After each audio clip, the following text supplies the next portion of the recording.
Fishing boats operating in waters off Penghu are reporting being harassed by the Chinese Coast Guard. In response, Taiwan's Coast Guard administration is stepping up its protection of fishers.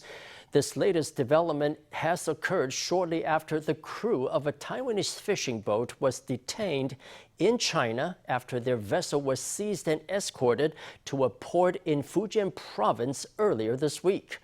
The Mainland Affairs Council is going through multiple channels to negotiate with China for their release.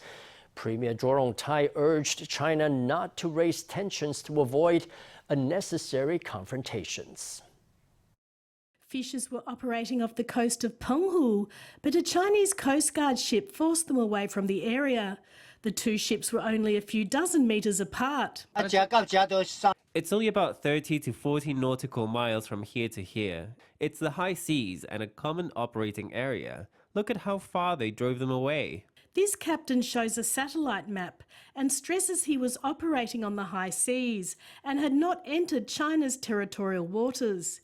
He wasn't clear why he was forced out of the area. He was not the only captain to encounter the same problem.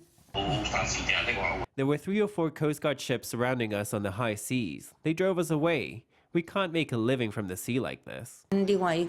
Another captain told me that they were even being driven out of the high seas. How can they make a living like this? Fishers all say currently it's the squid season, and sea areas, including the coast of Penghu, are traditional fishing grounds for squid hauls. After the detention of the Penghu registered Da Jinman No. 88 by the Chinese Coast Guard, they are choosing to fish in Taiwan's exclusive economic zone, east of the median line of the Taiwan Strait. They never imagined that even there they would be driven away by the Chinese Coast Guard. In the interests of safety, they had to retreat to waters off Hsinchu and Taichung. The Coast Guard administration has also stepped up patrols to protect fishers. The Coast Guard administration can dispatch more ships to the high seas or to areas bordering China to protect the safety of our fishing boats operating there.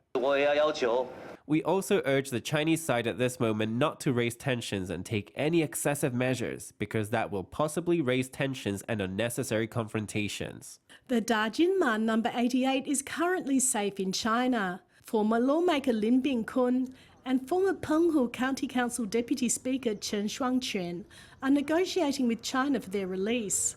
The Mainland Affairs Council also says it is going through multiple channels to negotiate for their safe return.